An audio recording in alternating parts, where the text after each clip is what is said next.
Baik anak-anak, untuk mengawali kegiatan kita pada pagi hari ini, semoga pembelajaran kita diberikan kelancaran, kemudahan, dan kalian diberikan pemahaman untuk menerima materi dari Bu Guru. Minta tolong ketua kelas bisa memimpin doa.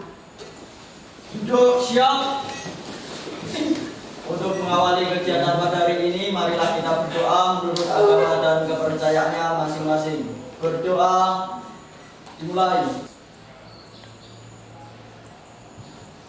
Berdoa selesai. Sebelum ke pembelajaran, kita tepuk konsentrasi dulu. Kalau Bu Roi bilang tepuk merah, berarti kalian tepuk 1 kali. Kuning 2 kali. Hijau 3 kali. Hitam, gitu ya. Bisa ya? Bisa ya? Oke, mulai. Tepuk merah, merah, merah, merah, kuning, kuning, hijau, hijau, hijau, merah, merah, merah, merah, hitam. Untuk meningkatkan semangat, sikap nasionalisme, kita menyanyikan lagu Dari Sabang Sampai Merauke. Hafal kan ya? Hafal. Beneran loh ya? Ya. Ayo, silakan Mbak. Menjunjung tanah airku, tanah airku Indonesia. Dari Sabang sampai Merauke, berjejer pulau-pulau.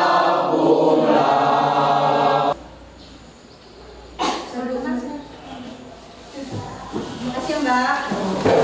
Alhamdulillah.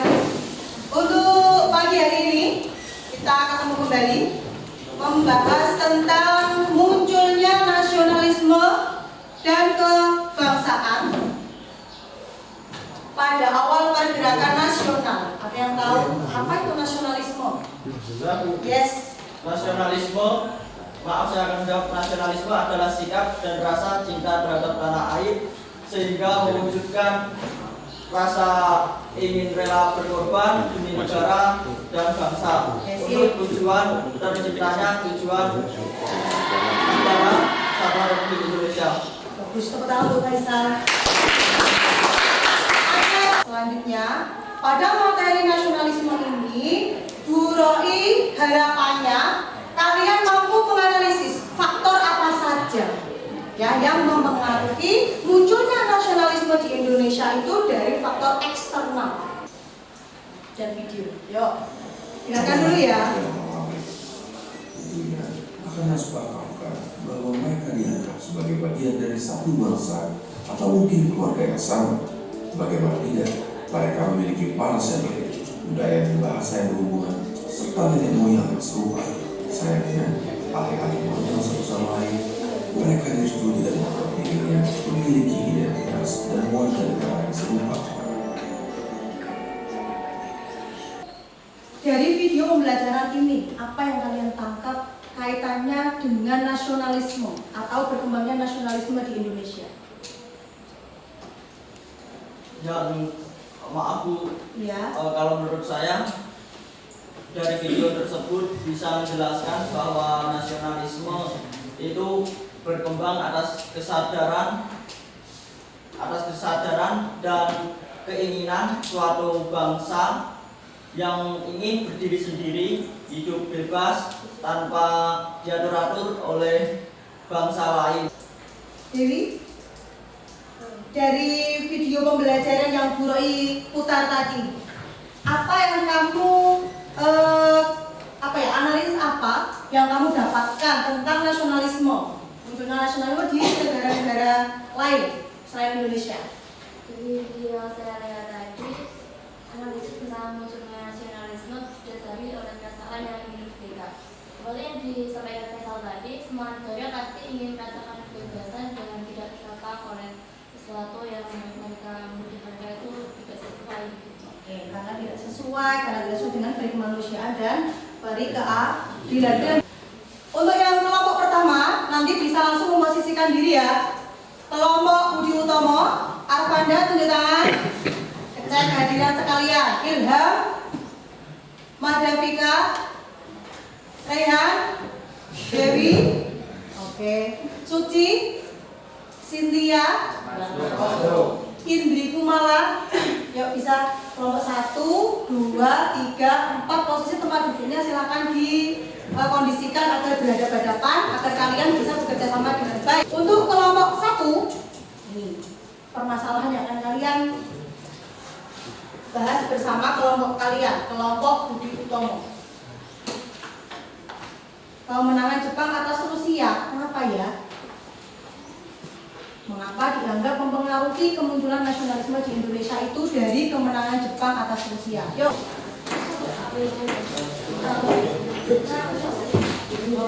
Penilaian dari kelompok ini yang pertama.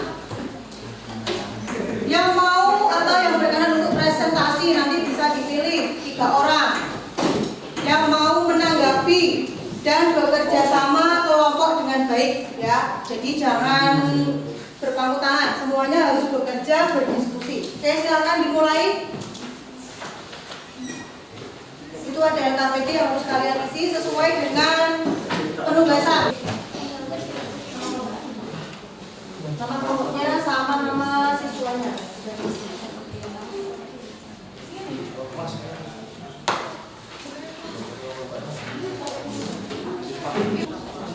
Kalau ada kendala bisa ditanyakan. Yang lain bisa menyiapkan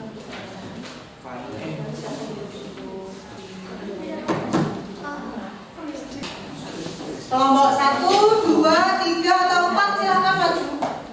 Oke. Kelompok 4 khusus kelompok 4 maju semua karena cuma 5. Yuk, maju semua. Bismillahirrahmanirrahim. Assalamualaikum warahmatullahi wabarakatuh. Waalaikumsalam warahmatullahi wabarakatuh. Kami dari kelompok 4 dari kelompok Taman Siswa sebelumnya memohon izin kepada teman-teman sekalian untuk melakukan sedikit presentasi tentang peran pers dalam kemunculan nasionalisme di Indonesia. Yang pertama, peran pers atau media massa dalam kemunculan nasionalisme di Indonesia adalah sangat penting. Karena peran pers atau surat kabar adalah sebagai pemberi informasi ataupun berita pada masa pemerintahan kolonial Hindia Belanda di Indonesia atau Hindia Belanda pada masa itu.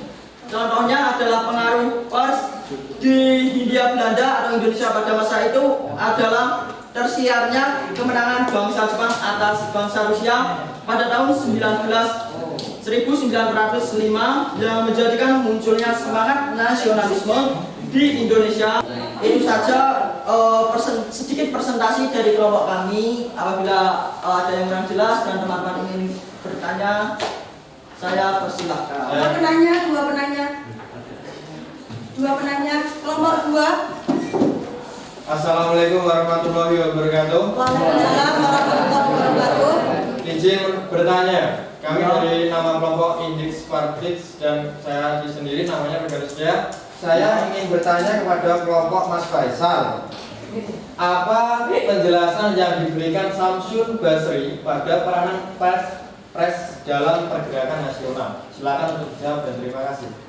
Ya, makasih. Sebelumnya saya ucapkan kepada kelompok Indis Party dari perwakilan Meganus Setia. Jadi penjelasan pers dari Pak Syamsul pada masa tersebut menjelaskan tentang kurang lebihnya pentingnya nasionalisme, pergerakan nasionalisme di Indonesia yang diawali dengan munculnya partai-partai politik di Indonesia. Mas sudah cukup jawabannya dari Mas Faisal? Sudah ya? Oke, tepuk tangan untuk Mas Faisal dan Mas Sita ya, yang mau bertanya. Silakan dari kelompok mana? Perkenalkan. Assalamualaikum warahmatullahi wabarakatuh. Waalaikumsalam warahmatullahi wabarakatuh. Selamat pagi semuanya. Beberapa faktor penyebab timbulnya pergerakan nasional yang bersumber dari dalam negeri antara lain digambarkan sebagai berikut. Coba dibaca. Yang A. Adanya tekanan dan penderitaan yang terus-menerus sehingga rakyat Indonesia harus bangkit melawan penjajah. Iya.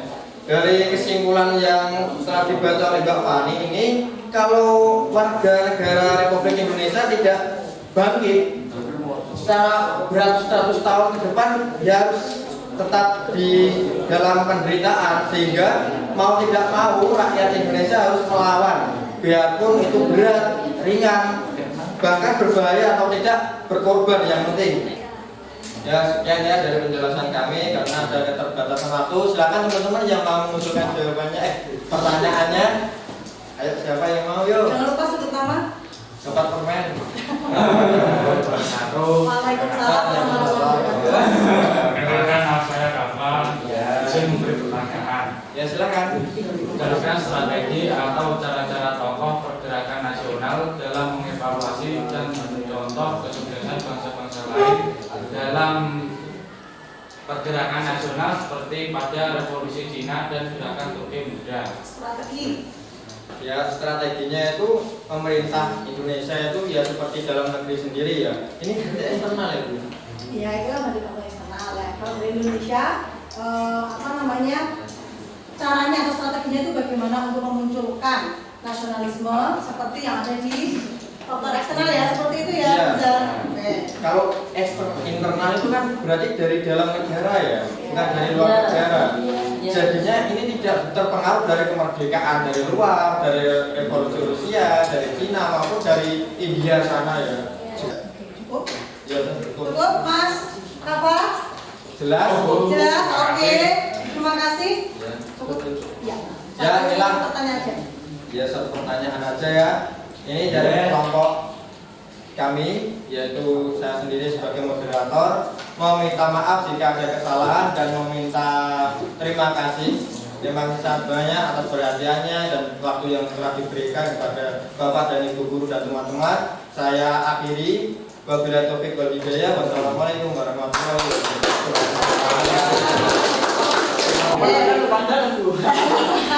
Oke, dari pemaparan materi pada hari ini, oke, ada yang bisa membantu guru untuk menyimpulkan secara keseluruhan. Kan Faisal dulu. Ya, saya untuk menyampaikan materi yang sudah dipelajari hari ini. Pada hari ini kita membahas persoalan yang telah diberikan untuk 4 kelompok ya. Ada mengenai tentang munculnya nasionalisme dan paham kebangsaan di Indonesia pada awal pergerakan nasional. Ini ada beberapa faktor internal, faktor eksternal, dan juga ada banyak, yaitu peran pendidikan dalam munculnya nasionalisme di Indonesia, dan juga peran pers dalam munculnya nasionalisme di Indonesia juga. Ya, coba Mas Faisal ditambahkan, Mas Faisal. Mas 2 menit. Oke, akan saya tambahkan sedikit. Jadi kesimpulan yang bisa saya ambil dari tadi adalah nasionalisme adalah sikap dan cinta tanah air yang bisa memunculkan bangsa Indonesia. Pergerakan dulu sama yang setelah pergerakan nasional itu berbeda ya. Tadi sudah dijelaskan sama Faisal ya. Kalau dulu mudah diadu domba, sering kalah karena apa? Masih menggunakan senjata tradisional. Beda kalau setelah pergerakan nasional sudah muncul, sudah lahir kaum intelektual. Tapi dengan strategi, dengan mau belajar ya apa tidak? Karena dengan belajar, dengan pendidikan hidup kita akan menjadi lebih baik, cita-cita kita akan menjadi tercapai. Terima kasih untuk hari ini. Jangan lupa dipelajari materi yang selanjutnya tentang perkembangan nasionalisme pada masa kolonial, pada masa pemerintahan Orde Baru, Orde Lama, dan Reformasi. Ya, sebelum menutup pembelajaran hari ini, fokus ke depan, Pak Bro. Kita lanjutkan yang tadi belum berhasil tadi tepuk. Ya. Ini oke ya. Kalau yang hitam gimana? Ibu. Sama merah, kuning, hitam. Alhamdulillah berhasil. Untuk menutup kegiatan pada hari ini, minta tolong Mas Yepan dulu. Mas Dini doa. Ya, sebelum mengakhiri kegiatan hari ini, alangkah baiknya kita menutup dengan doa. Berdoa dimulai.